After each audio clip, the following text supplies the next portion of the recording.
just as well. Instructing her how to hold the turn and be ready to slack away at command, I laid hold of the mast with my hands and tried to balance it inboard across the rail. When I thought I had it, I cried to her to slack away, but the spar righted, despite my efforts, and dropped back toward the water. Again I heaved it up to its old position, for I had now another idea. I remembered the watch tackle, a small double and single block affair, and fetched it. While I was rigging it between the top of the spar and the opposite rail, Wolf Larsen came on the scene. We exchanged nothing more than good mornings, and, though he could not see, he sat on the rail out of the way and followed by the sound all that I did. Again instructing Maud to slack away at the windlass when I gave the word, I proceeded to heave on the watch tackle. Slowly the mast swung in until it balanced at right angles across the rail, and then I discovered to my amazement that there was no need for Maud to slack away. In fact, the very opposite was necessary. Making the watch tackle fast, I hove on the windlass and brought in the mast, inch by inch, till its top tilted down to the deck and finally its whole length lay on the deck. I looked at my watch. It was 12 o'clock. My back was aching sorely, and I felt extremely tired and hungry. And there on the deck was a single stick of timber to show for a whole morning's work. For the first time I thoroughly realized the extent of the task before us. But I was learning. The afternoon would show far more accomplished. And it did, for we returned at 1 o'clock, rested and strengthened by a hearty dinner. In less than an hour I had the main topmast on deck and was constructing the shears, lashing the two topmasts together, and making allowance for their unequal length. At the point of intersection I attached the double block of the main throat halyards. This, with the single block and the throat halyards themselves, gave me a hoisting tackle. To prevent the butts of the masts from slipping on the deck, I nailed down thick cleats. Everything in readiness, I made a line fast to the apex of the shears and carried it directly to the windlass. I was growing to have faith in that windlass, for it gave me power beyond all expectation. As usual, Maud held the turn while I heaved. The shears rose in the air. Then I discovered I had forgotten guy ropes. This necessitated my climbing the shears, which I did twice, before I finished guying it fore and aft and to either side. Twilight had set in by the time this was accomplished. Wolf Larsen, who had sat about and listened all afternoon and never opened his mouth, had taken himself off to the galley and started his supper. I felt quite stiff across the small of the back, so much so that I straightened up with an effort and with pain. I looked proudly at my work. It was beginning to show. I was wild with desire, like a child with a new toy, to hoist something with my shears. I wish it weren't so late, I said. I'd like to see how it works. Don't be a glutton, Humphrey, Maud chided me. Remember, tomorrow is coming, and you're so tired now that you can hardly stand. And you? I said, with sudden solicitude. You must be very tired. You have worked hard and nobly. I am proud of you, Maud. Not half so proud as I am of you, nor with half the reason, she answered, looking me straight in the eyes for a moment with an expression in her own and a dancing, tremulous light which I had not seen before and which gave me a pang of quick delight, I know not why, for I did not understand it. Then she dropped her eyes, to lift them again, laughing. If our friends could see us now, she said. Look at us. Have you ever paused for a moment to consider our appearance?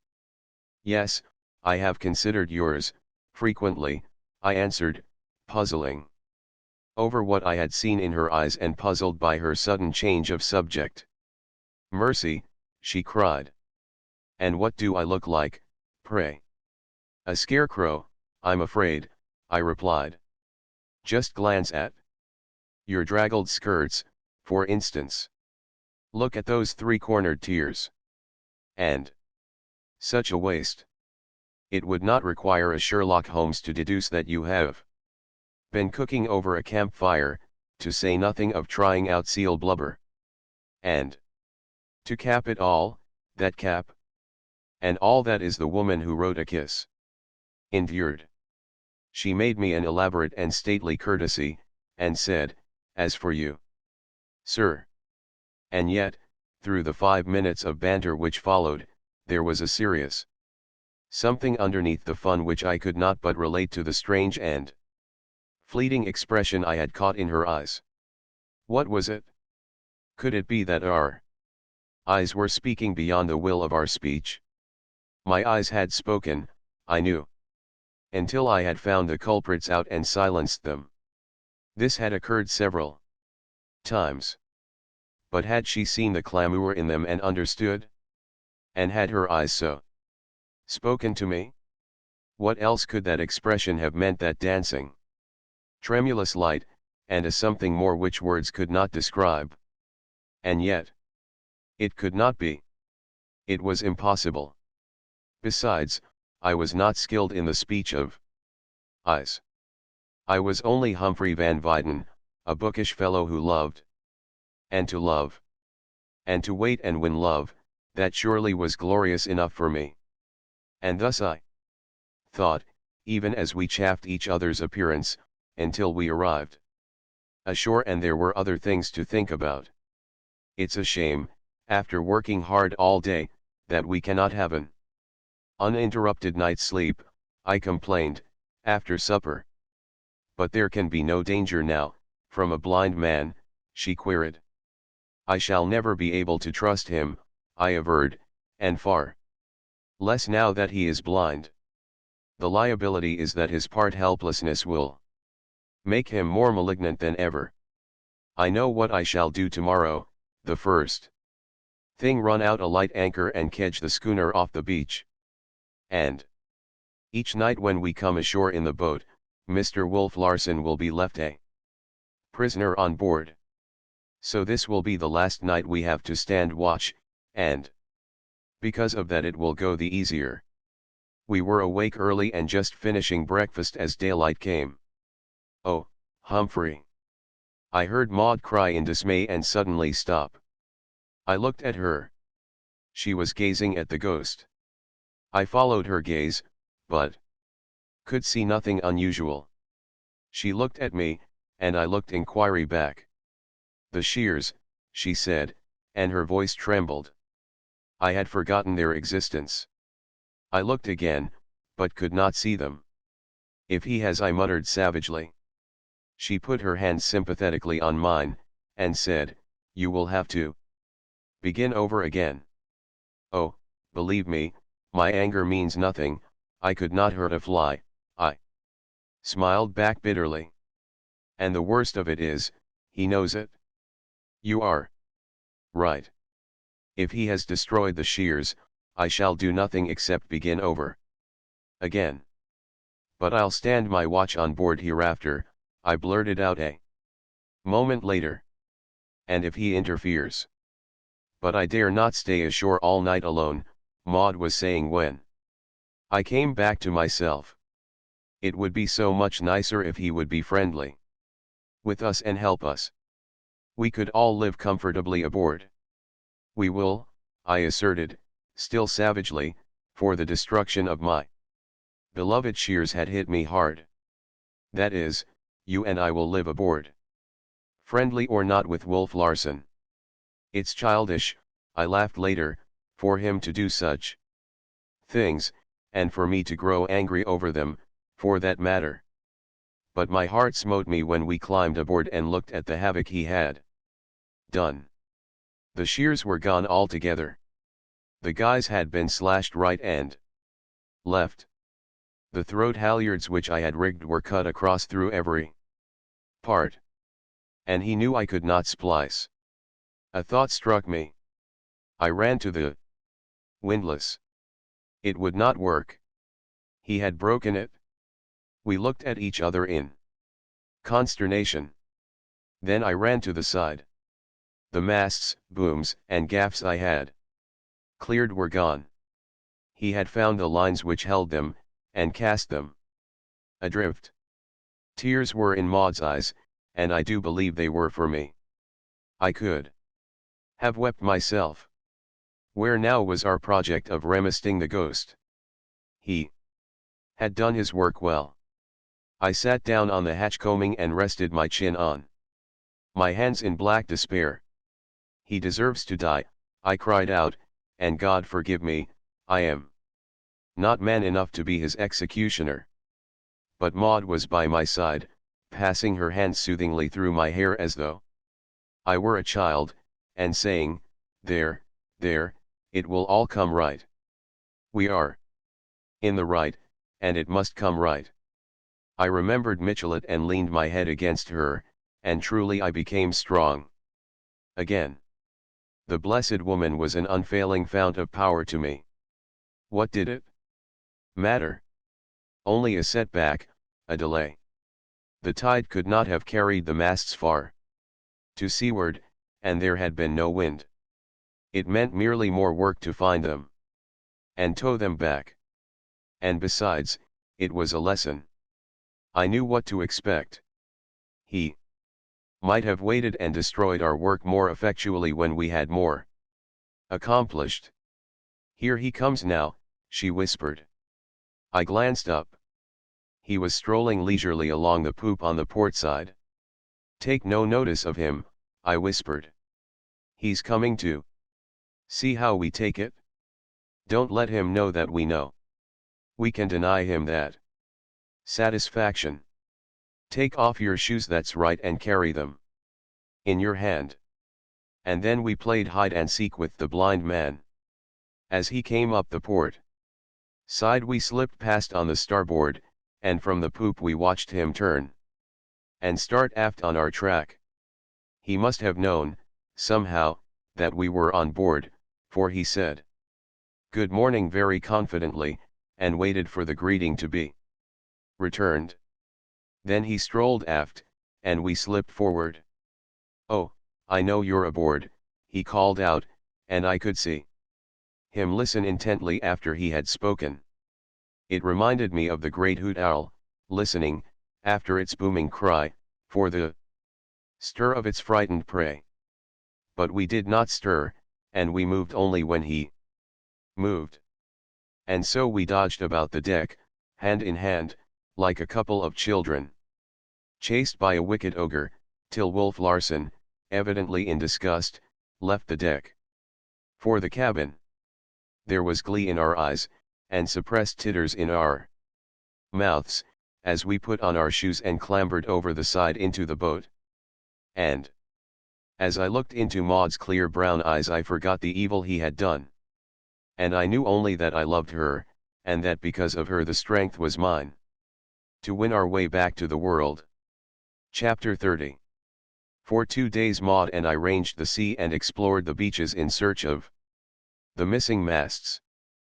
But it was not till the 3rd day that we found them, all of them, the shears included, and, of all perilous places, in the pounding surf of the grim southwestern promontory. And how we worked! At the dark end of the 1st day we returned, exhausted, to our little cove, towing the mainmast behind us. And we had been compelled to row, in a dead calm, practically every inch of the way. Another day of heartbreaking and dangerous toil saw us in camp with the 2 topmasts to the good. The day following I was desperate, and I rafted together the foremast, the fore and main booms, and the fore and main gaffs. The wind was favorable, and I had thought to tow them back under sail, but the wind baffled, then died away, and our progress with the oars was a snail's pace. And it was such dispiriting effort. To throw one's whole strength and weight on the oars and to feel the boat checked in its forward lunge by the heavy drag behind, was not exactly exhilarating. Night began to fall, and to make matters worse, the wind sprang up ahead. Not only did all forward motion cease, but we began to drift back and out to sea. I struggled at the oars till I was played out. Poor Maud, whom I could never prevent from working to the limit of her strength, lay weakly back in the stern sheets. I could row no more. My bruised and swollen hands could no longer close on the oar handles. My wrists and arms ached intolerably, and though I had eaten heartily of a 12 o'clock lunch, I had worked so hard that I was faint from hunger. I pulled in the oars and bent forward to the line which held the tow. But Maud's hand leaped out restrainingly to mine. "What are you going to do?" she asked in a strained, tense voice. "Cast it off," I answered, slipping a turn of the rope. But her fingers closed on mine. "Please don't," she begged. "It is useless," I answered. "Here is night and the wind blowing us off the land. But think, Humphrey. If we cannot sail away on the Ghost, we may remain for years on the island for life even. If it has never been discovered all these years, it may never be discovered." "You forget the boat we found on the beach," I reminded her. "It was a seal hunting boat," she replied, "and you know perfectly well that if the men had escaped they would have been back to make their fortunes from the rookery. You know they never escaped." I remained silent, undecided. "Besides," she added haltingly, "it's your idea, and I want to see you succeed." Now I could harden my heart. As soon as she put it on a flattering personal basis, generosity compelled me to deny her better years on the island than to die tonight, or tomorrow, or the next day, in the open boat. We are not prepared to brave the sea. We have no food, no water, no blankets, nothing. Why, you'd not survive the night. Without blankets, I know how strong you are. You are shivering now." "It is only nervousness," she answered. "I am afraid you will cast off the masts in spite of me." "Oh, please, please, Humphrey, don't," she burst out, a moment later. And so it ended, with the phrase she knew had all power over me. We shivered miserably throughout the night. Now and again I fitfully slept, but the pain of the cold always aroused me. How Maud could stand it was beyond me. I was too tired to thrash my arms about and warm myself, but I found strength time and again to chafe her hands and feet to restore the circulation. And still she pleaded with me not to cast off the masts. About 3 in the morning she was caught by a cold cramp, and after I had rubbed her out of that she became quite numb. I was frightened. I got out the oars and made her row, though she was so weak I thought she would faint at every stroke. Morning broke, and we looked long in the growing light for our island. At last it showed, small and black, on the horizon, fully 15 miles away. I scanned the sea with my glasses. Far away in the southwest I could see a dark line on the water, which grew even as I looked at it. "Fair wind!" I cried in a husky voice I did not recognize as my own. Maud tried to reply, but could not speak. Her lips were blue with cold, and she was hollow-eyed, but oh, how bravely her brown eyes looked at me. How piteously brave! Again I fell to chafing her hands and to moving her arms up and down and about, until she could thrash them herself. Then I compelled her to stand up, and though she would have fallen had I not supported her, I forced her to walk back and forth the several steps between the thwart and the stern sheets, and finally to spring up and down. "Oh, you brave, brave woman," I said, when I saw the life coming back into her face. "Did you know that you were brave?" "I never used to be," she answered. "I was never brave till I knew you.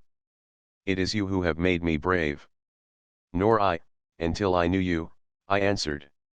She gave me a quick look, and again I caught that dancing, tremulous light and something more in her eyes. But it was only for the moment. Then she smiled. "It must have been the conditions," she said, but I knew she was wrong, and I wondered if she likewise knew. Then the wind came, fair and fresh. And the boat was soon laboring through a heavy sea toward the island. At 3:30 in the afternoon we passed the southwestern promontory. Not only were we hungry, but we were now suffering from thirst. Our lips were dry and cracked, nor could we longer moisten them with our tongues. Then the wind slowly died down. By night it was dead calm and I was toiling once more at the oars, but weakly, most weakly. At 2 in the morning the boat's bow touched the beach of our own inner cove and I staggered out to make the painter fast. Maud could not stand, nor had I strength to carry her. I fell in the sand with her, and, when I had recovered, contented myself with putting my hands under her shoulders and dragging her up the beach to the hut. The next day we did no work. In fact, we slept till 3 in the afternoon, or at least I did, for I awoke to find Maud cooking dinner. Her power of recuperation was wonderful. There was something tenacious about that lily frail body of hers, a clutch on existence which one could not reconcile with its patent weakness. "You know I was traveling to Japan for my health," she said, as we lingered at the fire after dinner and delighted in the movelessness of loafing. "I was not very strong. I never was. The doctors recommended a sea voyage, and I chose the longest." "You little knew what you were choosing," I laughed. "But I shall be a different woman for the experience, as well as a stronger woman," she answered, "and, I hope, a better woman. At least I shall understand a great deal more of life." Then, as the short day waned, we fell to discussing Wolf Larsen's blindness. It was inexplicable. And that it was grave, I instanced his statement that he intended to stay and die on Endeavour Island. When he, strong man that he was, loving life as he did, accepted his death, it was plain that he was troubled by something more than mere blindness. There had been his terrific headaches, and we were agreed that it was some sort of brain breakdown, and that in his attacks he endured pain beyond our comprehension. I noticed as we talked over his condition, that Maud's sympathy went out to him more and more, yet I could not but love her for it, so sweetly womanly was it. Besides, there was no false sentiment about her feeling. She was agreed that the most rigorous treatment was necessary if we were to escape, though she recoiled at the suggestion that I might sometime be compelled to take his life. To save my own, our own, she put it. In the morning we had breakfast and were at work by daylight. I found a light kedge anchor in the forehold, where such things were kept, and with a deal of exertion got it on deck and into the boat, with a long running line coiled down in the stem. I rowed well out into our little cove and dropped the anchor into the water. There was no wind, the tide was high, and the schooner floated. Casting off the shore lines, I kedged her out by main strength, the windlass being broken, till she rode nearly up and down to the small anchor too small to hold her in any breeze. So I lowered the big starboard anchor, giving plenty of slack, and by afternoon I was at work on the windlass. 3 days I worked on that windlass. Least of all things was I a mechanic, and In that time I accomplished what an ordinary machinist would have done in as many hours. I had to learn my tools to begin with, and every simple mechanical principle which such a man would have at his finger ends I had likewise to learn. And at the end of 3 days I had a windlass which worked clumsily. It never gave the satisfaction the old windlass had given, but it worked and made my work possible. In half a day I got the 2 topmasts aboard and the shears rigged and guyed as before. And that night I slept on board and on deck beside my work. Maud, who refused to stay alone ashore, slept in the forecastle. Wolf Larsen had sat about, listening to my repairing the windlass and talking with Maud and me upon indifferent subjects. No reference was made on either side to the destruction of the shears, nor did he say anything further about my leaving his ship alone. But still I had feared him, blind and helpless and listening, always listening. And I never let his strong arms get within reach of me while I worked. On this night, sleeping under my beloved shears, I was aroused by his footsteps on the deck. It was a starlight night, and I could see the bulk of him dimly as he moved about. I rolled out of my blankets and crept noiselessly after him in my stocking feet. He had armed himself with a draw knife from the tool locker, and with this he prepared to cut across the throat halyards I had again rigged to the shears. He felt the halyards with his hands and discovered that I had not made them fast. This would not do for a draw knife, so he laid hold of the running part, hove taut, and made fast. Then he prepared to saw across with the draw knife. I wouldn't, if I were you, I said quietly. He heard the click of my pistol and laughed. Hello, Hump, he said. I knew you were here all the time. You can't fool my ears. That's a lie, Wolf Larsen, I said, just as quietly as before. However, I am aching for a chance to kill you, so go ahead and cut. You have the chance always, he sneered. Go ahead and cut, I threatened ominously. I'd rather disappoint you, he laughed, and turned on his heel and went aft. Something must be done, Humphrey, Maud said, next morning, when I had told her of the night's occurrence. If he has liberty, he may do anything. He may sink the vessel, or set fire to it. There is no telling what he may do. We must make him a prisoner. But how? I asked, with a helpless shrug. I dare not come within reach of his arms, and he knows that so long as his resistance is passive I cannot shoot him. There must be some way, she contended. Let me think. There is one way, I said grimly. She waited. I picked up a seal club. It won't kill him, I said. And before he could recover I'd have him bound hard and fast. She shook her head with a shudder.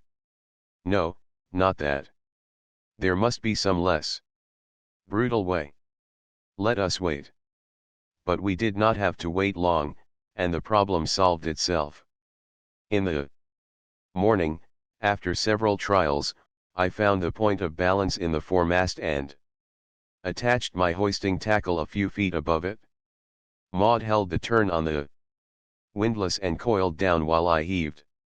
Had the windlass been in order it would not have been so difficult. As it was, I was compelled to apply all my weight and strength to every inch of the heaving. I had to rest frequently. In truth, my spells of resting were longer than those of working. Maud even contrived, at times when all my efforts could not budge the windlass, to hold the turn with one hand and with the other to throw the weight of her slim body to my assistance. At the end of an hour the single and double blocks came together at the top of the shears. I could hoist no more.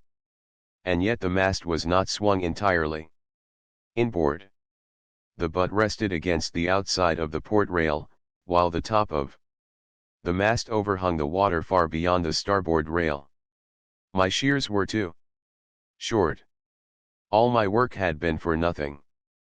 But I no longer despaired in the old way. I was acquiring more confidence in myself and more confidence in the possibilities of windlasses, shears, and hoisting tackles. There was a way in which it could be done, and it remained for me to find that way. While I was considering the problem, Wolf Larsen came on deck. We noticed something strange about him at once. The indecisiveness, or feebleness, of his movements was more pronounced. His walk was actually tottery as he came down the port side of the cabin. At the break of the poop he reeled, raised one hand to his eyes with the familiar brushing gesture, and fell down the steps still on his feet to the main deck, across which he staggered, falling and flinging out his arms for support.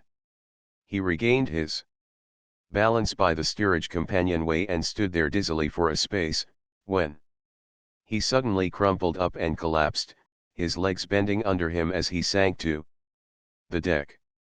One of his attacks, I whispered to Maud.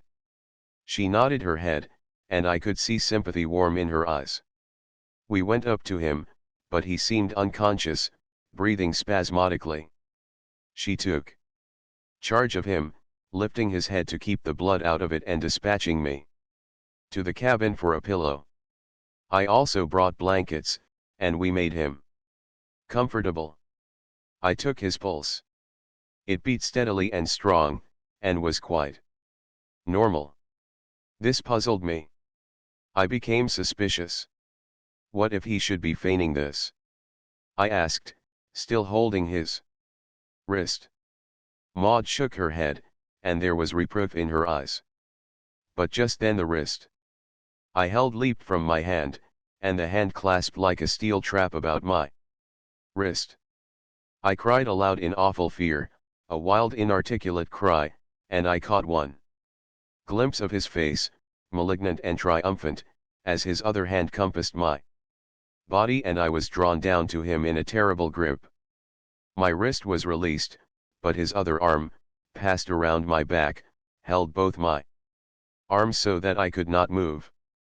His free hand went to my throat, and in that moment I knew the bitterest foretaste of death earned by one's own idiocy. Why had I trusted myself within reach of those terrible arms? I could feel other hands at my throat. They were Maud's hands, striving vainly to tear loose the hand that was throttling me. She gave it up, and I heard her scream in a way that cut me to the soul, for it was a woman's scream of fear and heartbreaking despair. I had heard it before, during the sinking of the Martinez. My face was against his chest and I could not see, but I heard Maud turn and run swiftly away along the deck. Everything was happening quickly. I had not yet had a glimmering of unconsciousness, and it seemed that an interminable period of time was lapsing before I heard her feet flying back. And just then I felt the whole man sink under me. The breath was leaving his lungs and his chest was collapsing under my weight. Whether it was merely the expelled breath, or his consciousness of his growing impotence, I know not, but his throat vibrated with a deep groan. The hand at my throat relaxed. I breathed. It fluttered and tightened again. But even his tremendous will could not overcome the dissolution that assailed it. That will of his was breaking down. He was fainting.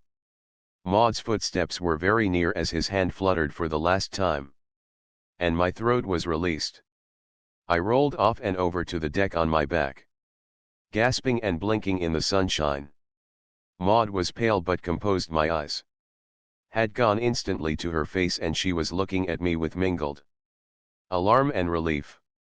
A heavy seal club in her hand caught my eyes, and at that moment she followed my gaze down to it.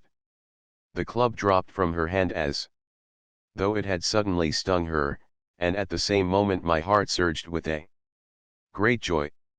Truly she was my woman, my mate woman, fighting with me and for me. As the mate of a caveman would have fought, all the primitive in her aroused. Forgetful of her culture, hard under the softening civilization of the only life she had ever known. Dear woman! I cried, scrambling to my feet. The next moment she was in my arms, weeping convulsively on my shoulder while I clasped her close. I looked down at the brown glory of her hair, glinting gems in the sunshine far more precious to me than those in the treasure chests of kings. And I bent my head and kissed her hair softly, so softly that she did not know. Then sober thought came to me. After all, she was only a woman, crying her relief, now that the danger was past, in the arms of her protector or of the one who had been endangered. Had I been father or brother, the situation would have been in no wise different. Besides, time and place were not meet, and I wished to earn a better right to declare my love. So once again I softly kissed her hair as I felt her receding from my clasp. It was a real attack this time, I said, another shock like the one that made him blind. He feigned at first, and in doing so brought it on. Maud was already rearranging his pillow. No, I said, not yet. Now that I have him helpless. Helpless he shall remain. From this day we live in the cabin. Wolf Larsen shall live in the steerage. I caught him under the shoulders and dragged him to the companionway. At my direction Maud fetched a rope. Placing this under his shoulders, I balanced him across the threshold and lowered him down the steps to the floor. I could not lift him directly into a bunk, but with Maud's help I lifted first his shoulders and head, then his body, balanced him across the edge, and rolled him into a lower bunk. But this was not to be all. I recollected the handcuffs in his stateroom, which he preferred to use on sailors instead of the ancient and clumsy ship irons. So, when we left him, he lay handcuffed hand and foot. For the first time in many days I breathed freely. I felt strangely light as I came on deck, as though a weight had been lifted off my shoulders. I felt, also, that Maud and I had drawn more closely together. And I wondered if she, too, felt it, as we walked along the deck side by side to where the stalled foremast hung in the shears. Chapter XXXVII. At once we moved aboard the Ghost, occupying our old staterooms and cooking in the galley. The imprisonment of Wolf Larsen had happened most opportunely, for what must have been the Indian summer of this high latitude was gone and drizzling stormy weather had set in. We were very comfortable, and the inadequate shears, with the foremasts suspended from them, gave a business-like air to the schooner and a promise of departure. And now that we had Wolf Larsen in irons, how little did we need it. Like his first attack, his second had been accompanied by serious disablement. Maud made the discovery in the afternoon while trying to give him nourishment. He had shown signs of consciousness, and she had spoken to him, eliciting no response. He was lying on his left side at the time, and in evident pain. With a restless movement he rolled his head around, clearing his left ear from the pillow against which it had been pressed. At once he heard and answered her, and at once she came to me. Pressing the pillow against his left ear, I asked him if he heard me, but he gave no sign. Removing the pillow and repeating the question, he answered promptly that he did. "Do you know you are deaf in the right ear?" I asked. "Yes," he answered in a low, strong voice, "and worse than that. My whole right side is affected. It seems asleep. I cannot move arm or leg. Feigning again? I demanded angrily. He shook his head, his stern mouth shaping the strangest, twisted smile. It was indeed a twisted smile, for it was on the left side only, the facial muscles of the right side moving not at all. That was the last play of the wolf, he said. I am paralyzed. I shall never walk again. Oh, only on the other side, he added, as though divining the suspicious glance I flung at his left leg, the knee of which had just then drawn up, and elevated the blankets. It's unfortunate, he continued. I'd like to have done for you first, Hump. And I thought I had that much left in me. But why? I asked, partly in horror, partly out of curiosity. Again his stern mouth framed the twisted smile, as he said, oh, just to be alive, to be living and doing, to be the biggest bit of the ferment to the end, to eat you. But to die this way. He shrugged his shoulders, or attempted to shrug them, rather, for the left shoulder alone moved. Like the smile, the shrug was twisted. But how can you account for it? I asked. Where is the seat of your trouble? The brain, he said at once. It was those cursed headaches. Brought it on. Symptoms, I said. He nodded his head. There is no accounting for it. I was never sick in my life. Something's gone wrong with my brain. A cancer, a tumor, or something of that nature, a thing that devours and destroys. It's attacking my nerve centers, eating them up, bit by bit, cell by cell from the pain. The motor centers, too, I suggested. So it would seem, and the curse of it is that I must lie here. Conscious, mentally unimpaired, knowing that the lines are going down, breaking. Bit by bit communication with the world. I cannot see, hearing and feeling are leaving me. At this rate I shall soon cease to speak, yet all the time I shall be here, alive, active, and powerless. When you say you are here, I'd suggest the likelihood of the soul, I said. Bosh, was his retort. It simply means that in the attack on my brain the higher psychical centers are untouched. I can remember, I can think and reason. When that goes, I go. I am not the soul. He broke out in mocking laughter, then turned his left ear to the pillow as a sign that he wished no further conversation. Maud and I went about our work oppressed by the fearful fate which had overtaken him. How fearful we were yet fully to realize. There was the awfulness of retribution about it. Our thoughts were deep and solemn, and we spoke to each other scarcely above whispers. You might remove the handcuffs, he said that night, as we stood in consultation over him. It's dead safe. I'm a paralytic. Now, the next thing to watch out for is bed sores. He smiled his twisted smile, and Maud, her eyes wide with horror, was compelled to turn away her head. Do you know that your smile is crooked? I asked him, for I knew that she must attend him, and I wished to save her as much as possible. Then I shall smile no more, he said calmly. I thought something was wrong. My right cheek has been numb all day. Yes, and I've had warnings of this for the last 3 days.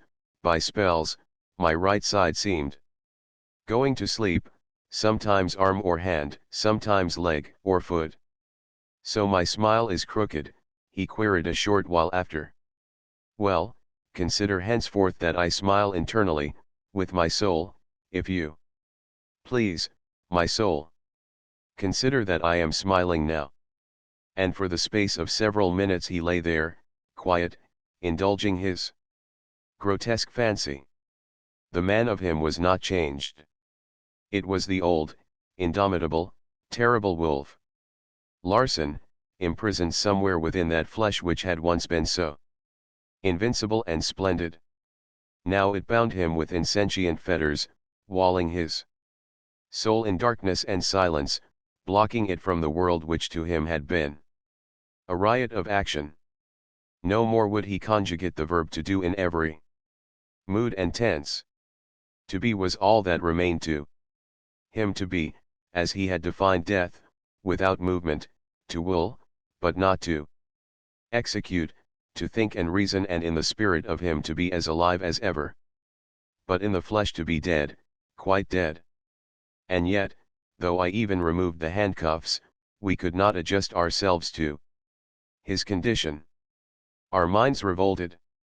To us he was full of potentiality. We knew not what to expect of him next, what fearful thing, rising above the flesh, he might break out and do. Our experience warranted the state of mind, and we went about our work with anxiety always upon us. I had solved the problem which had arisen through the shortness of the shears. By means of the watch tackle, I had made a new one. I heaved the butt of the foremast across the rail and then lowered it to the deck. Next, by means of the shears, I hoisted the main boom on board. Its 40 feet of length would supply the height necessary properly to swing the mast. By means of a secondary tackle I had attached to the shears, I swung the boom to a nearly perpendicular position, then lowered the butt to the deck, where, to prevent slipping, I spiked great cleats around it.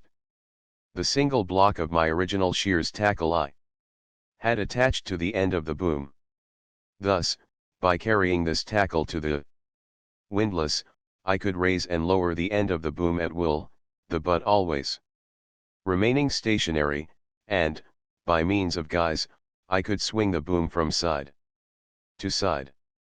To the end of the boom I had likewise rigged a hoisting tackle, and when the whole arrangement was completed I could not but be startled by the power and latitude it gave me. Of course, 2 days' work was required for the accomplishment of this part of my task, and it was not till the morning of the 3rd day that I swung the foremast from the deck and proceeded to square its butt to fit the step. Here I was especially awkward. I sawed and chopped and chiseled the weathered wood till it had the appearance of having been gnawed by some gigantic mouse. But it fitted. "It will work, I know it will work," I cried. "Do you know Dr. Jordan's final test of truth?" Maud asked. I shook my head and paused in the act of dislodging the shavings which had drifted down my neck. "Can we make it work? Can we trust our lives to it? Is the test?" "He is a favorite of yours," I said. "When I dismantled my old pantheon and cast out Napoleon and Caesar and their fellows, I straightway erected a new pantheon," she answered gravely, "and the first I installed was Dr. Jordan. A modern hero. And a greater because modern," she added. "How can the old world heroes compare with ours?"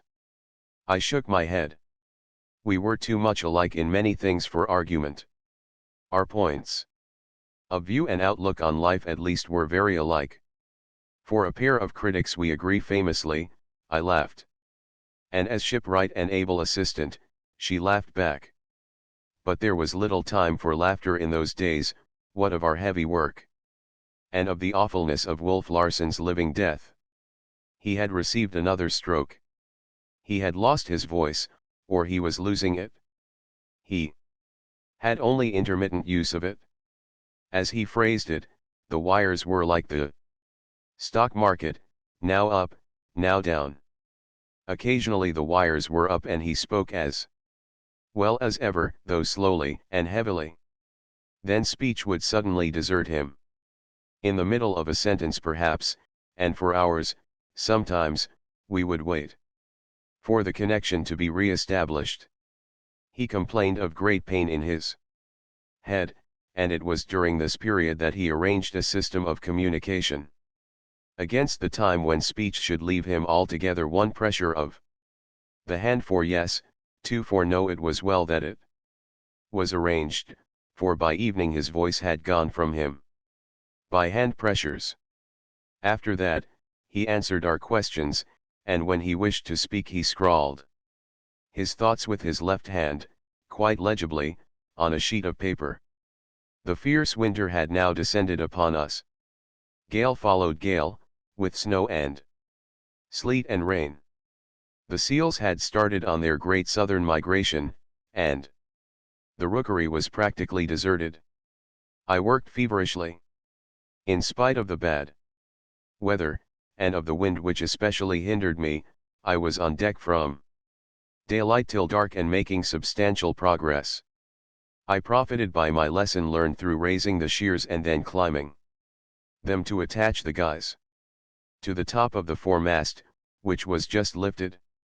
Conveniently from the deck, I attached the rigging, stays and throat and peak halyards. As usual, I had underrated the amount of work involved in this portion of the task, and 2 long days were necessary to complete it. And there was so much yet to be done. The sails, for instance, which practically had to be made over. While I toiled at rigging the foremast, Maud sewed on canvas, ready always to drop everything and come to my assistance when more hands than 2 were required. The canvas was heavy and hard, and she sewed with the regular sailor's palm and 3-cornered sail needle. Her hands were soon sadly blistered, but she struggled bravely on, and in addition doing the cooking and taking care of the sick man. A fig for superstition, I said on Friday morning. That mast goes in today. Everything was ready for the attempt. Carrying the boom tackle to the windlass, I hoisted the mast nearly clear of the deck. Making this tackle fast, I took to the windlass the shears tackle, which was connected with the end of the boom, and with a few turns had the mast perpendicular and clear. Maud clapped her hands the instant she was relieved from holding the turn, crying, "It works! It works! We'll trust our lives to it." Then she assumed a rueful expression. "It's not over the hole," she added. "Will you have to begin all over?" I smiled in superior fashion, and, slacking off on one of the boom guys and taking in on the other, swung the mast perfectly in the center of the deck. Still it was not over the hole. Again the rueful expression came on her face. And again I smiled in a superior way. Slacking away on the boom tackle and hoisting an equivalent amount on the shears tackle, I brought the butt of the mast into position directly over the hole in the deck. Then I gave Maud careful instructions for lowering away and went into the hold to the step on the schooner's bottom. I called to her, and the mast moved easily and accurately straight toward the square hole of the step. The square butt descended, but as it descended it slowly twisted so that square would not fit into square. But I had not even a moment's indecision. Calling to Maud to cease lowering, I went on deck and made the watch tackle fast to the mast with a rolling hitch. I left Maud to pull on it while I went below. By the light of the lantern I saw the butt twist slowly around till its sides coincided with the sides of the step. Maud made fast and returned to the windlass. Slowly the butt descended the several intervening inches, at the same time slightly twisting again. Again Maud rectified the twist with the watch tackle, and again she lowered away from the windlass. Square fitted into square. The mast was stepped. I raised a shout, and she ran down to see. In the yellow lantern light we peered at what we had accomplished. We looked at each other, and our hands felt their way and clasped. The eyes of both of us, I think, were moist with the joy of success. It was done so easily after all, I remarked. All the work was in the preparation. And all the wonder in the completion, Maud added. I can Scarcely bring myself to realize that that great mast is really up and in, that you have lifted it from the water, swung it through the air, and deposited it here where it belongs. It is a Titan's task. And they made themselves many inventions, I began merrily, then paused to sniff the air. I looked hastily at the lantern. It was not smoking. Again I sniffed. Something is burning, Maud said, with sudden conviction. We sprang together for the ladder, but I raced past her to the deck. A dense volume of smoke was pouring out of the steerage companionway. The wolf is not yet dead, I muttered to myself as I sprang down through the smoke. It was so thick in the confined space that I was compelled to feel my way, and so potent was the spell of Wolf Larsen on my imagination, I was quite prepared for the helpless giant to grip my neck in a strangle-hold. I hesitated, the desire to race back and up the steps to the deck almost overpowering me. Then I recollected Maud. The vision of her, as I had last seen her, in the lantern light of the schooner's hold, her brown eyes warm and moist with joy, flashed before me, and I knew that I could not go back. I was choking and suffocating by the time I reached Wolf Larsen's bunk. I reached my hand and felt for his.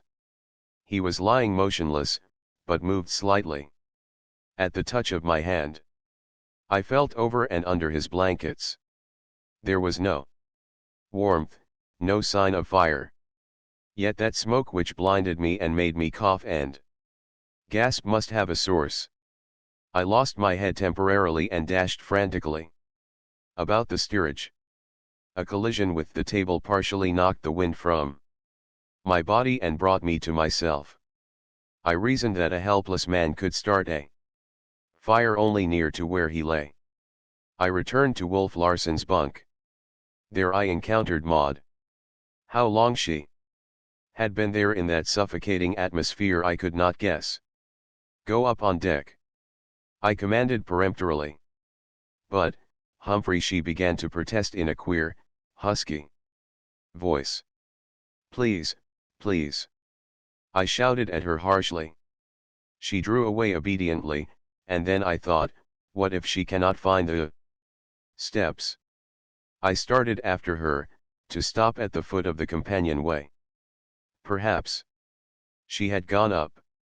As I stood there, hesitant, I heard her cry softly. Oh, Humphrey, I am lost. I found her fumbling at the wall of the after bulkhead, and, half leading her, half carrying her, I took her up the companionway. The pure air was like nectar. Maud was only faint and dizzy, and I left her lying on the deck when I took my second plunge below. The source of the smoke must be very close to Wolf Larsen. My mind was made up to this, and I went straight to his bunk. As I felt about among his blankets, something hot fell on the back of my hand. It burned me, and I jerked my hand away. Then I understood. Through the cracks in the bottom of the upper bunk he had set fire to the mattress. He still retained sufficient use of his left arm to do this. The damp straw of the mattress, fired from beneath and denied air, had been smoldering all the while. As I dragged the mattress out of the bunk it seemed to disintegrate in mid-air, at the same time bursting into flames. I beat out the burning remnants of straw in the bunk, then made a dash for the deck for fresh air. Several buckets of water sufficed to put out the burning mattress in the middle of the steerage floor, and 10 minutes later, when the smoke had fairly cleared, I allowed Maud to come below. Wolf Larsen was unconscious, but it was a matter of minutes for the fresh air to restore him. We were working over him, however, when he signed for paper and pencil. Pray do not interrupt me, he wrote. I am smiling. I am still a bit of the ferment, you see, he wrote a little later. I am glad you are as small a bit as you are, I said. Thank you, he wrote. But just think of how much smaller I shall be before I die. And yet I am all here, hump, he wrote with a final flourish. I can think more clearly than ever in my life before. Nothing to disturb me. Concentration is perfect. I am all here and more than here. It was like a message from the night of the grave, for this man's body had become his mausoleum. And there, in so strange sepulchre, his spirit fluttered and lived. It would flutter and live till the last line of communication was broken, and after that who was to say how much longer it might continue to flutter and live. Chapter 38. I think my left side is going, Wolf Larsen wrote, the morning after his attempt to fire the ship. The numbness is growing. I can hardly move my hand. You will have to speak louder. The last lines are going down. Are you in pain? I asked. I was compelled to repeat my question loudly before he answered. Not all the time. The left hand stumbled slowly and painfully across the paper, and it was with extreme difficulty that we deciphered the scrawl. It was like a spirit message, such as are delivered at seances of spiritualists for $1 admission.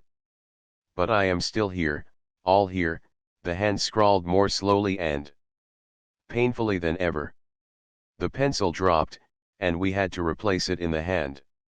When there is no pain I have perfect peace and quiet. I have never thought so clearly. I can ponder life and death like a Hindu sage. And immortality? Maud queried loudly in the ear. 3 times the hand essayed to write but fumbled hopelessly. The pencil fell. In vain we tried to replace it. The fingers could not close on it. Then Maud pressed and held the fingers about the pencil with her own hand, and the hand wrote, in large letters, and so slowly that the minutes ticked off to each letter. BOSH. It was Wolf Larsen's last word, Bosch, sceptical and invincible to the end. The arm and hand relaxed. The trunk of the body moved slightly. Then there was no movement. Maud released the hand. The fingers spread slightly, falling apart of their own weight, and the pencil rolled away. Do you still hear? I shouted, holding the fingers and waiting for the single pressure which would signify yes. There was no response. The hand was dead. I noticed the lips slightly move, Maud said. I repeated the question. The lips moved. She placed the tips of her fingers on them. Again I repeated the question. Yes, Maud announced. We looked at each other expectantly. What good is it? I asked. What can we say now? Oh, ask him. She hesitated. Ask him something that requires no for an answer, I suggested. Then we will know for certainty. Are you hungry? She cried. The lips moved under her fingers, and she answered, yes. Will you have some beef? Was her next query. No, she announced. Beef tea? Yes, he will have some beef tea, she said, quietly, looking up at me. Until his hearing goes we shall be able to communicate with him. And after that? She looked at me queerly. I saw her lips trembling and the tears swimming up in her eyes. She swayed toward me and I caught her in my arms. Oh, Humphrey, she sobbed, when will it all end? I am so tired, so tired. She buried her head on my shoulder, her frail form shaken with a storm of weeping. She was like a feather in my arms, so slender, so ethereal. She has broken down at last, I thought. What can I do without her? Help. But I soothed and comforted her, till she pulled herself bravely together and recuperated mentally as quickly as she was wont to do physically. I ought to be ashamed of myself, she said. Then added, with the whimsical smile I adored, but I am only one small woman. That phrase, the one small woman, startled me like an electric shock. It was my own phrase, my pet, secret phrase, my love phrase for her. Where did you get that phrase? I demanded, with an abruptness that in turn startled her. What phrase? She asked. One small woman. Is it yours? She asked. Yes, I answered. Mine. I made it. Then you must have talked in your sleep, she smiled. The dancing, tremulous light was in her eyes. Mine, I knew, were speaking. Beyond the will of my speech. I leaned toward her. Without volition I leaned toward her, as a tree is swayed by the wind.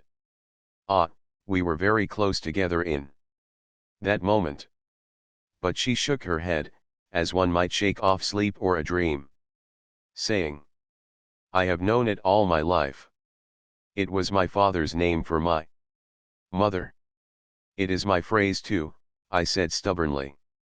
For your mother? No, I answered, and she questioned no further, though I could have sworn her eyes retained for some time a mocking, teasing expression. With the foremast in, the work now went on apace. Almost before I knew it, and without one serious hitch, I had the mainmast stepped. A derrick boom, rigged to the foremast, had accomplished this, and several days more found all stays and shrouds in place, and everything set up taut. Topsails would be a nuisance and a danger for a crew of two, so I heaved the topmasts on deck and lashed them fast.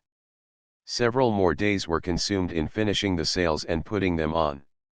There were only three: the jib, foresail, and mainsail, and, patched, shortened, and distorted, they were a ridiculously ill-fitting suit for so trim a craft as the Ghost. But they'll work. Maud cried jubilantly. We'll make them work, and trust our lives to them. Certainly, among my many new trades, I shone least as a sailmaker. I could sail them better than make them, and I had no doubt of my power to bring the schooner to some northern port of Japan. In fact, I had crammed navigation from textbooks aboard, and besides, there was Wolf Larson's star scale, so simple a device that a child could work it. As for its inventor, beyond an increasing deafness and the movement of the lips growing fainter and fainter, there had been little change in his condition for a week. But on the day we finished bending the schooner's sails, he heard his last, and the last movement of his lips died away, but not before I had asked him, Are you all there? And the lips had answered, Yes. The last line was down. Somewhere within that tomb of the flesh still dwelt the soul of the man. Walled by the living clay, that fierce intelligence we had known burned on, but it burned on in silence and darkness. And it was disembodied. To that intelligence there could be no objective knowledge of a body. It knew no body. The very world was not. It knew only itself and the vastness and profundity of the quiet and the dark. Chapter 36. The day came for our departure. There was no longer anything to detain us on Endeavour Island. The Ghost's stumpy masts were in place, her crazy sails bent. All my handiwork was strong, none of it beautiful, but I knew that it would work, and I felt myself a man of power as I looked at it. I did it. I did it. With my own hands I did it. I wanted to cry aloud. But Maud and I had a way of voicing each other's thoughts, and she said, as we prepared to hoist the mainsail, To think, Humphrey, you did it all with your own hands. But there were two other hands, I answered. Two small hands, and don't say that was a phrase, also, of your father. She laughed and shook her head, and held her hands up for inspection. "I can never get them clean again," she wailed, "nor soften. The weather beat." "Then dirt and weather beat shall be your guerdon of honor," I said, holding them in mine, and, spite of my resolutions, I would have kissed the two dear hands had she not swiftly withdrawn them. Our comradeship was becoming tremulous. I had mastered my love long and well. But now it was mastering me. Willfully had it disobeyed and won my eyes to speech, and now it was winning my tongue and my lips, for they were mad this moment to kiss the two small hands which had toiled so faithfully and hard. And I, too, was mad. There was a cry in my being like bugles calling me to her. And there was a wind blowing upon me which I could not resist, swaying the very body of me till I leaned toward her, all unconscious that I leaned. And she knew it. She could not but know it as she swiftly drew away her hands. And yet, could not forbear one quick searching look before she turned away her eyes. By means of deck tackles I had arranged to carry the halyards forward to the windlass, and now I hoisted the mainsail, peak and throat, at the same time. It was a clumsy way, but it did not take long, and soon the foresail as well was up and fluttering. We can never get that anchor up in this narrow place, once it has left the bottom, I said. We should be on the rocks first. What can you do? She asked. Slip it, was my answer.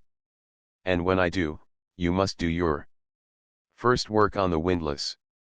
I shall have to run at once to the wheel, and at the same time you must be hoisting the jib. This maneuver of getting under way I had studied and worked out a score of times, and, with the jib halyard to the windlass, I knew Maud was capable of hoisting that most necessary sail. A brisk wind was blowing into the cove, and, though the water was calm, rapid work was required to get us safely out. When I knocked the shackle bolt loose, the chain roared out through the hawse hole and into the sea. I raced aft, putting the wheel up. The Ghost seemed to start into life as she heeled to the first fill of her sails. The jib was rising. As it filled, the Ghost's bow swung off. And I had to put the wheel down a few spokes and steady her. I had devised an automatic jib sheet which passed the jib across of itself, so there was no need for Maud to attend to that, but she was still hoisting the jib when I put the wheel hard down. It was a moment of anxiety, for the Ghost was rushing directly upon the beach, a stone's throw distant. But she swung obediently on her heel into the wind. There was a great fluttering and flapping of canvas and reef points, most welcome to my ears. Then she filled away on the other tack. Maud had finished her task and come aft, where she stood beside me, a small cap perched on her wind-blown hair, her cheeks flushed from exertion, her eyes wide and bright with the excitement, her nostrils quivering to the rush and bite of the fresh salt air. Her brown eyes were like a startled deer's. There was a wild, keen look in them I had never seen before, and her lips parted and her breath suspended as the Ghost, charging upon the wall of rock at the entrance to the inner cove, swept into the wind and filled away into safe water. My first mate's berth on the sealing grounds stood me in good stead, and I cleared the inner cove and laid a long tack along the shore of the outer cove. Once again about, and the Ghost headed out to open sea. She had now caught the bosom breathing of the ocean, and was herself a breath with the rhythm of it as she smoothly mounted and slipped down each broad-backed wave. The day had been dull and overcast, but the sun now burst through the clouds, a welcome omen, and shone upon the curving beach where together we had dared the lords of the harem and slain the Halashiki. All Endeavour Island brightened under the sun. Even the grim southwestern promontory showed less grim, and here and there, where the sea spray wet its surface, high lights flashed and dazzled in the sun. I shall always think of it with pride, I said to Maud. She threw her head back in a queenly way but said, dear, dear Endeavour Island. I shall always love it. And I said quickly. It seemed our eyes must meet in a great understanding, and yet, loath, they struggled away and did not meet. There was a silence I might almost call awkward, till I broke it, saying, see those black clouds to windward. You remember, I told you last night. The barometer was falling.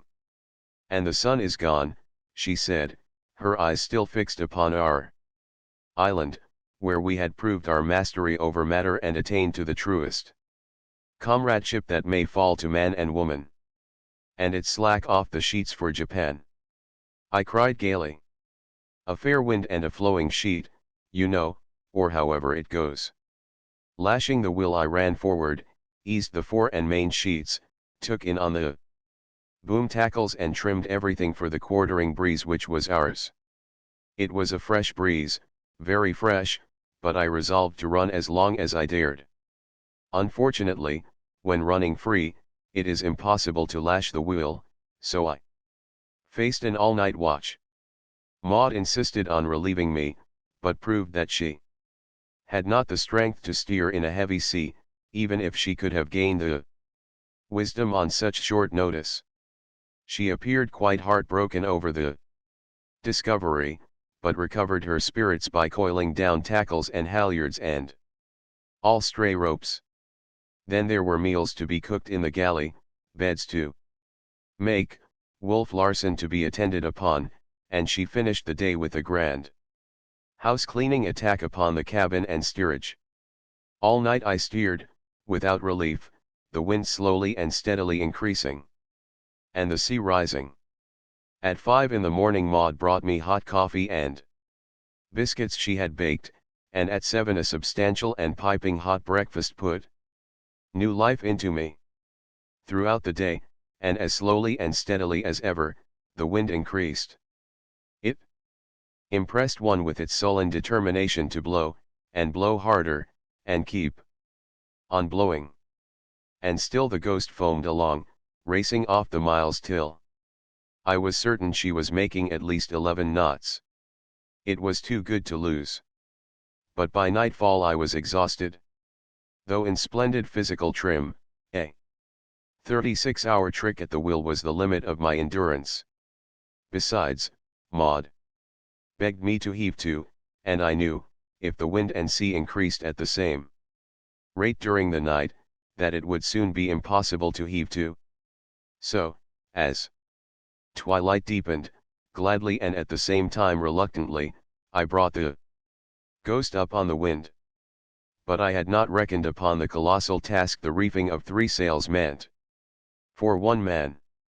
While running away from the wind I had not appreciated its force. But when we ceased to run I learned to my sorrow, and well nigh to my despair, how fiercely it was really blowing.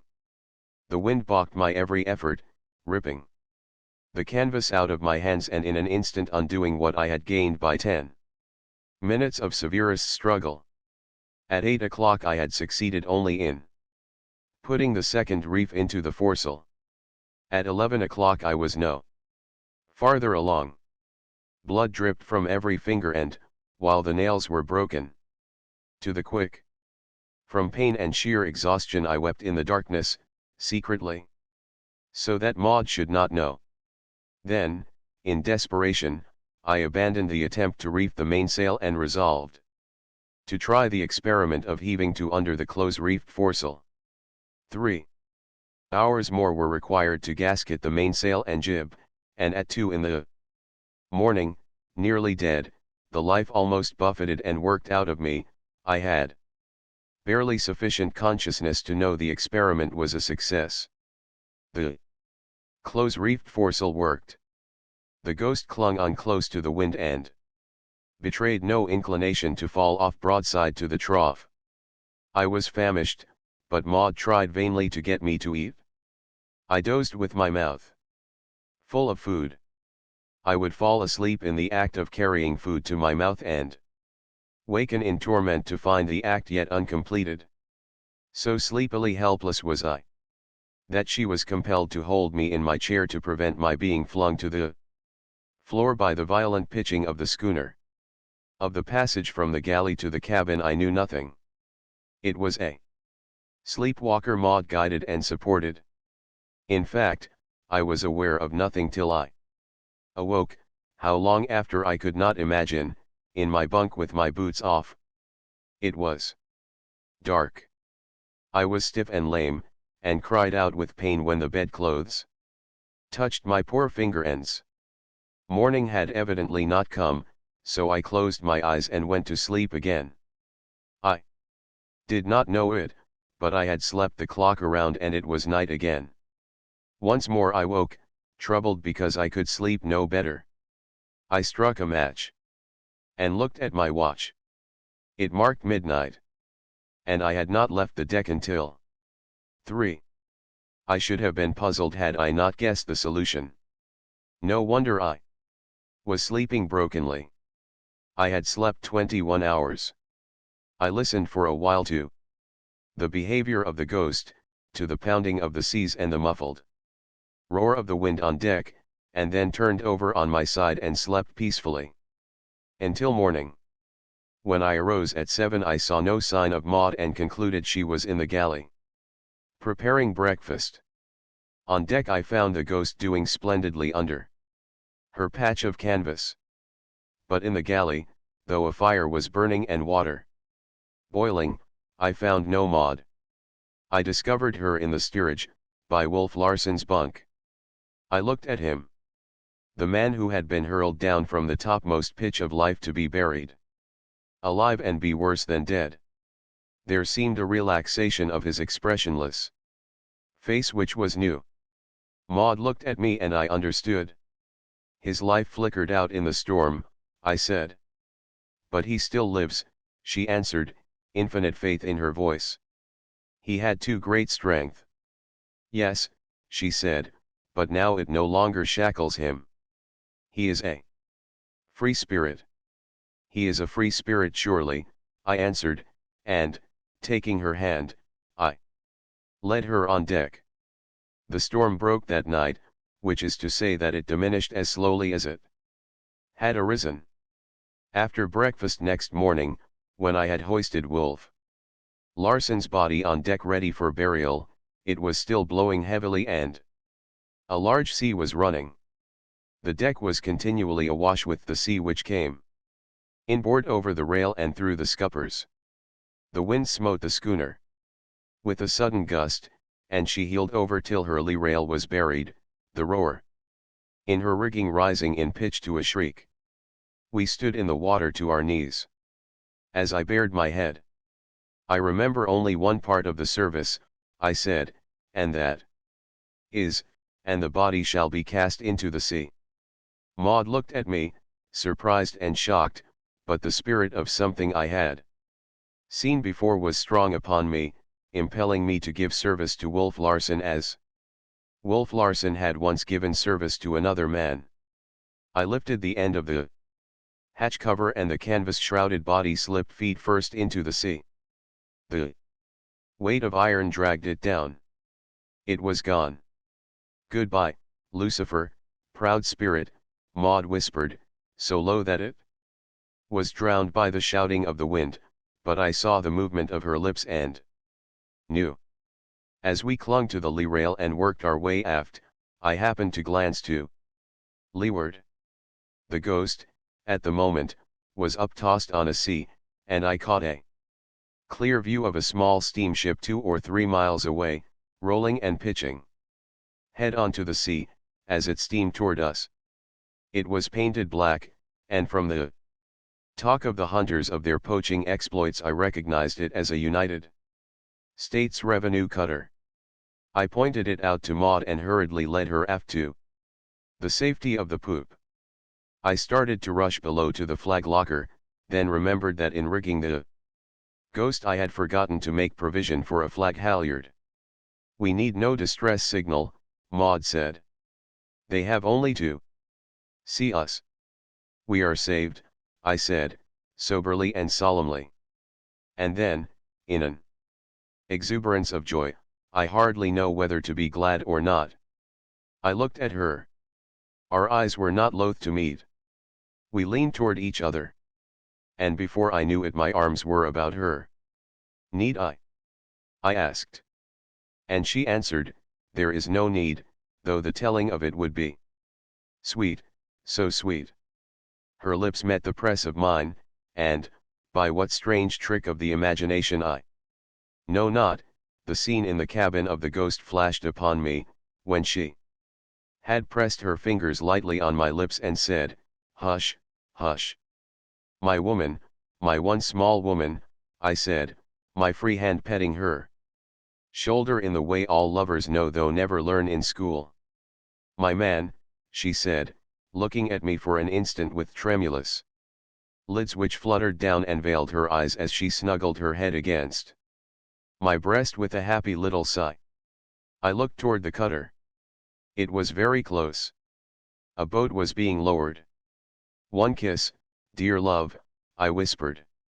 One kiss more before they come and rescue us from ourselves, she completed, with a most adorable smile, whimsical as I had never seen it, for it was whimsical with love. The end. Printed in Great Britain by Richard Clay and Sons. Limited. Brunswick St, Stamford. St, SE1, and Bungay, Suffolk. End of the Project Gutenberg ebook The Sea Wolf. Updated editions will replace the previous one. The old editions will be renamed. Creating the works from print editions not protected by U.S. copyright law means that no one owns a United States copyright in these works. So the Foundation, and you, can copy and distribute it in the United States without permission and without paying copyright royalties. Special rules, set forth in the General Terms of Use part of this license, apply to copying and distributing Project Gutenberg trademark electronic works. To protect the Project Gutenberg trademark concept and trademark. Project Gutenberg is a registered trademark and may not be used if you charge for an ebook, except by following the terms of the trademark license, including paying royalties for use of the Project Gutenberg trademark. If you do not charge anything for copies of this ebook, complying with the trademark license is very easy. You may use this ebook for nearly any purpose, such as creation of derivative works, reports, performances, and research. Project Gutenberg ebooks may be modified and printed and given away. You may do practically anything in the United States with ebooks not protected by U.S. copyright law. Redistribution is subject to the trademark license, especially commercial redistribution. Start, full license. The full Project Gutenberg license. Please read this before you distribute or use this work. To protect the Project Gutenberg trademark mission of promoting the free distribution of electronic works, by using or distributing this work, or any other work associated in any way with the phrase Project Gutenberg, you agree to comply with all the terms of the full Project Gutenberg trademark license available with this file or online at www.gutenberg.org/license. Section 1. General Terms of Use and Redistributing Project Gutenberg Trademark. Electronic Works. 1.a.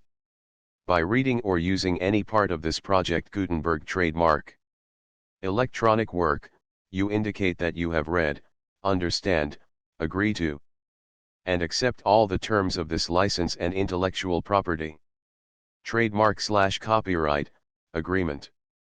If you do not agree to abide by all the terms of this agreement, you must cease using and return or destroy all copies of Project Gutenberg trademark electronic works in your possession. If you paid a fee for obtaining a copy of or access to a Project Gutenberg trademark electronic work and you do not agree to be bound By the terms of this agreement, you may obtain a refund from the person or entity to whom you paid the fee as set forth in paragraph 1.e.8.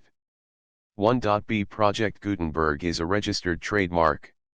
It may only be used on or associated in any way with an electronic work by people who agree to be bound by the terms of this agreement. There are a few things that you can do with most Project Gutenberg trademark electronic works, even without complying with the full terms of this agreement. See paragraph 1.c below. There are a lot of things you can do with Project Gutenberg trademark electronic works if you follow the terms of this agreement and help preserve free future access to Project Gutenberg trademark electronic works. See paragraph 1.e below. 1.c. The Project Gutenberg Literary Archive Foundation, the Foundation or PGLOF, owns a compilation copyright in the collection of Project Gutenberg trademark electronic works. Nearly all the individual works in the collection are in the public domain in the United States. If an individual work is unprotected by copyright law in the United States and you are located in the United States, we do not claim a right to prevent you from copying, distributing, performing, displaying or creating derivative works based on the work as long as all references to Project Gutenberg are removed. Of course, we hope that you will support the Project Gutenberg trademark mission of promoting free access to electronic works by freely sharing Project Gutenberg trademark works in compliance with the terms of this agreement for keeping the Project Gutenberg trademark name associated with the work. You can easily comply with the terms of this agreement by keeping this work in the same format with its attached full Project Gutenberg trademark license when you share it without charge with others. 1.d.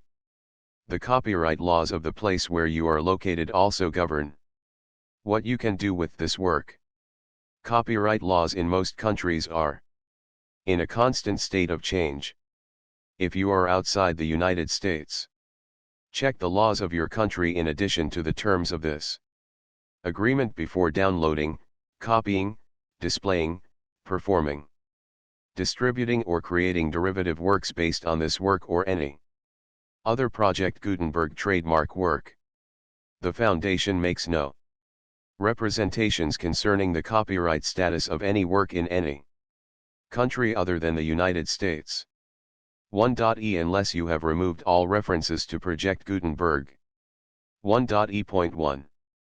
The following sentence, with active links to, or other immediate access to, the full Project Gutenberg trademark license must appear prominently whenever any copy of a Project Gutenberg trademark work, any work on which the phrase Project Gutenberg appears, or with which the phrase Project Gutenberg is associated, is accessed, displayed, performed, viewed, copied, or distributed.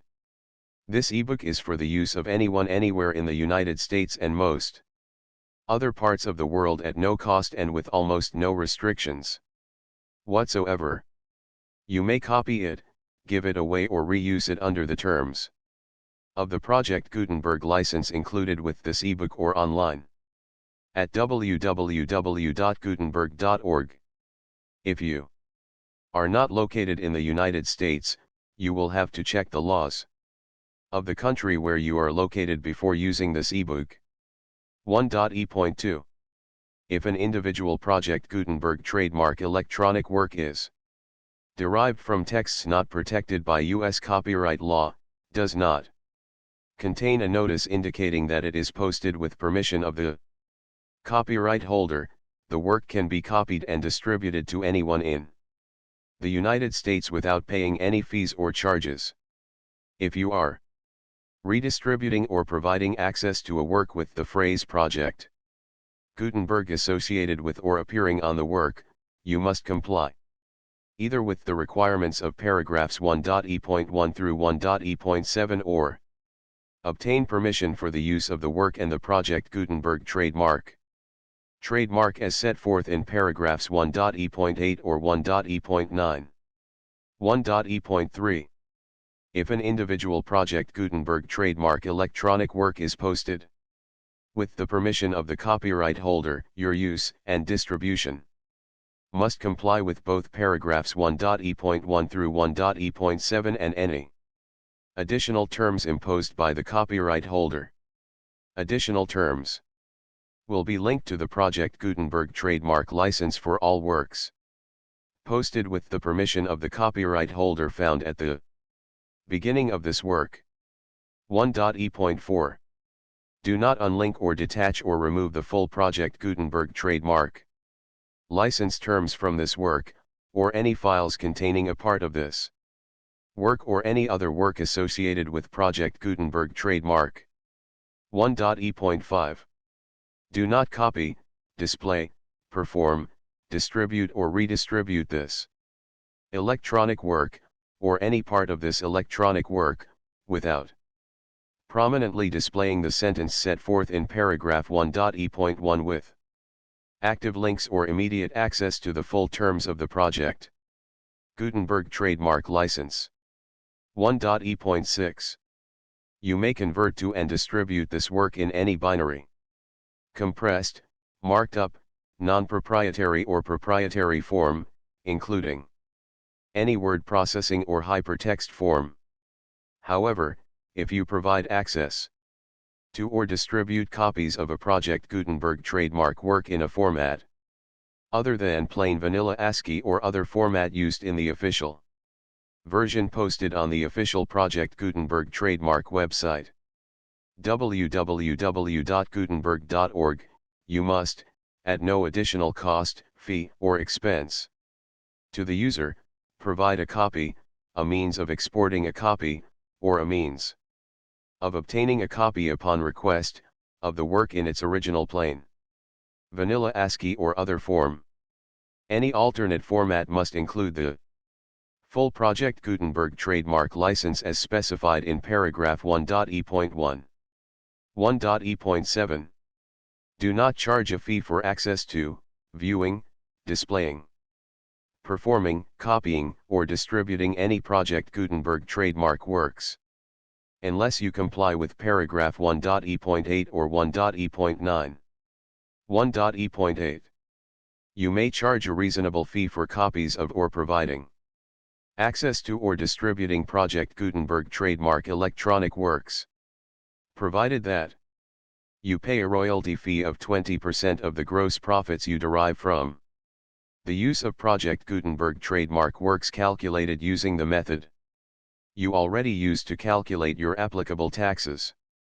The fee is owed to the owner of the Project Gutenberg trademark, but he has agreed to donate royalties under this paragraph to the Project Gutenberg Literary Archive Foundation. Royalty payments must be paid within 60 days following each date on which you prepare, or are legally required to prepare, your periodic tax returns. Royalty payments should be clearly marked as such and sent to the Project Gutenberg Literary Archive Foundation at the address specified in Section 4, Information about donations to the Project Gutenberg Literary Archive Foundation. You provide a full refund of any money paid by a user who notifies you in writing, or by email, within 30 days of receipt that he does not agree to the terms of the full Project Gutenberg trademark license. You must require such a user to return or destroy all copies of the works possessed in a physical medium and discontinue all use of and all access to other copies of Project Gutenberg trademark works. You provide, in accordance with paragraph 1.f.3, a full refund of any money paid for a work or a replacement copy, if a defect in the electronic work is discovered and reported to you within 90 days of receipt of the work. You comply with all other terms of this agreement for free distribution of Project Gutenberg trademark works. 1.e.9. If you wish to charge a fee or distribute a Project Gutenberg trademark electronic work or group of works on different terms than are set forth in this agreement, you must obtain permission in writing from the Project Gutenberg Literary Archive Foundation, the manager of the Project Gutenberg trademark. Contact the foundation as set forth in section 3 below. 1.f 1.f.1 Project Gutenberg volunteers and employees expend considerable effort to identify, do copyright research on, transcribe and proofread works not protected by U.S. copyright law in creating the Project Gutenberg trademark collection. Despite these efforts, Project Gutenberg trademark electronic works, and the medium on which they may be stored, may contain defects, such as, but not limited to, incomplete, inaccurate, or corrupt data, transcription errors, a copyright or other intellectual property infringement, a defective or damaged disk or other medium, a computer virus, or computer codes that damage or cannot be read by your equipment.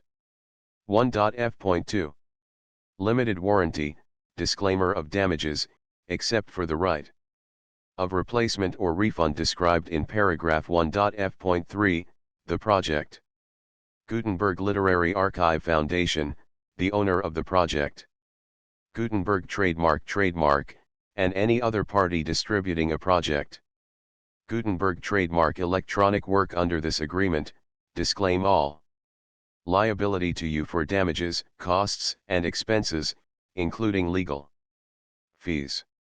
You agree that you have no remedies for negligence, strict liability, breach of warranty or breach of contract except those provided in paragraph 1.f.3. You agree that the foundation, the trademark owner, and any distributor under this agreement will not be liable to you for actual, direct, indirect, consequential, punitive or incidental damages even if you give notice of the possibility of such damage. 1.f.3 Limited right of replacement or refund, if you discover a defect in this electronic work within 90 days of receiving it, you can receive a refund of the money, if any, you paid for it by sending a written explanation to the person you received the work from. If you received the work on a physical medium, you must return the medium with your written explanation. The person or entity that provided you with the defective work may elect to provide a replacement copy in lieu of a refund. If you received the work electronically, the person or entity providing it to you may choose to give you a second opportunity to receive the work electronically in lieu of a refund. If the second copy is also defective, you may demand a refund in writing, without further opportunities to fix the problem. 1.f.4 Except for the limited right of replacement or refund set forth in paragraph 1.f.3, this work is provided to you as is, with no other warranties of any kind, express or implied, including but not limited to warranties of merchantability or fitness for any purpose. 1.f.5 Some states do not allow disclaimers of certain implied warranties or the exclusion or limitation of certain types of damages. If any disclaimer or limitation set forth in this agreement violates the law of the state applicable to this agreement, the agreement shall be interpreted to make the maximum disclaimer or limitation permitted by the applicable state law. The invalidity or unenforceability of any provision of this agreement shall not void the remaining provisions. 1.f.6 Indemnity, you agree to indemnify and hold the foundation, the trademark owner, any agent or employee of the foundation, anyone providing copies of Project Gutenberg trademark electronic works in accordance with this agreement, and any volunteers associated with the production, promotion, and distribution of Project Gutenberg trademark electronic works, harmless from all liability, costs, and expenses, including legal fees, that arise directly or indirectly from any of the following which you do or cause to occur: a.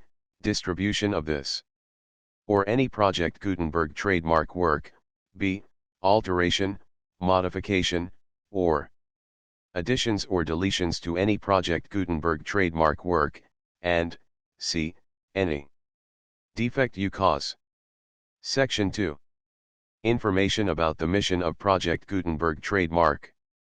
Project Gutenberg trademark is synonymous with the free distribution of electronic works in formats readable by the widest variety of computers, including obsolete, old, middle-aged, and new computers. It exists because of the efforts of hundreds of volunteers and donations from people in all walks of life.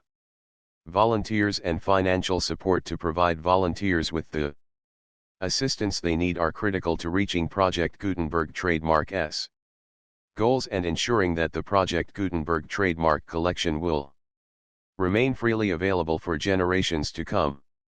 In 2001, the Project Gutenberg Literary Archive Foundation was created to provide a secure and permanent future for Project Gutenberg trademark and future generations. To learn more about the Project Gutenberg Literary Archive Foundation and how your efforts and donations can help, see Sections 3 and 4 and the Foundation information page at www.gutenberg.org. Section 3. Information about the Project Gutenberg Literary Archive Foundation. The Project Gutenberg Literary Archive Foundation is a non-profit 501(c)(3) educational corporation organized under the laws of the State of Mississippi and granted tax-exempt status by the Internal Revenue Service. The Foundation's IN or Federal Tax Identification number is 64-6221541. Contributions to the Project Gutenberg Literary Archive Foundation are tax-deductible to the full extent permitted by U.S. federal laws and your state's laws. The Foundation's business office is located at 809 North 1500 West, Salt Lake City, Utah 841-16801-596-1887. Email contact links and up-to-date contact information can be found at the Foundation's website and official page at www.gutenberg.org/contact. Section 4. Information about donations to the Project Gutenberg Literary Archive Foundation. Project Gutenberg trademark depends upon and cannot survive without widespread public support and donations to carry out its mission of increasing the number of public domain and licensed works that can be freely distributed in machine-readable form accessible by the widest array of equipment, including outdated equipment. Many small donations, $1 to $5,000, are particularly important to maintaining tax-exempt status with the IRS. The Foundation is committed to complying with the laws regulating charities and charitable donations in all 50 states of the United States. Compliance requirements are not uniform and it takes a considerable effort, much paperwork, and many fees to meet and keep up with these requirements. We do not solicit donations in locations where we have not received written confirmation of compliance. To send donations or determine the status of compliance for any particular state, visit www.gutenberg.org/donate. While we cannot and do not solicit contributions from states where we have not met the solicitation requirements, we know of no prohibition against accepting unsolicited donations from donors in such states who approach us with offers to donate. International donations are gratefully accepted, but we cannot make any statements concerning tax treatment of donations received from outside the United States. U.S. laws alone swamp our small staff. Please check the Project Gutenberg web pages for current donation methods and addresses. Donations are accepted in a number of other ways, including checks, online payments, and credit card donations. To donate, please visit www.gutenberg.org/donate. Section 5. General information about Project Gutenberg Trademark Electronic Works. Professor Michael S. Hart was the originator of the project. Gutenberg trademark concept of a library of electronic works that could be freely shared with anyone. For 40 years, he produced and distributed Project Gutenberg trademark ebooks with only a loose network of volunteer support. Project Gutenberg trademark ebooks are often created from several printed editions, all of which are confirmed as not protected by copyright in the US unless a copyright notice is included. Thus, we do not necessarily keep ebooks in compliance with any particular paper edition. Most people start at our website, which has the main PG search facility, www.gutenberg.org. This website includes information about Project Gutenberg trademark, including how to make donations to the Project Gutenberg Literary Archive Foundation, how to help produce our new ebooks, and how to subscribe to our email newsletter to hear about new ebooks. The Sea Wolf. Contents. Chapter I. Chapter 2. Chapter 3. Chapter 4. Chapter V. Chapter 6. Chapter 7. Chapter 8. Chapter 9. Chapter X. Chapter 11. Chapter 12. Chapter 13. Chapter 14. Chapter 15. Chapter 16. Chapter 17. Chapter 18. Chapter 19. Chapter XX. Chapter XXI. Chapter XXII. Chapter XXIII. Chapter XXIV. Chapter XXV. Chapter XXVI. Chapter XXVII. Chapter XXVIII. Chapter XXIX. Chapter XXX. Chapter XXXI. Chapter XXXII. Chapter XXXIII. Chapter XXXV. Chapter XXXV. Chapter 30. Chapter XXXVII. Chapter 38. Chapter 36. The full Project Gutenberg license.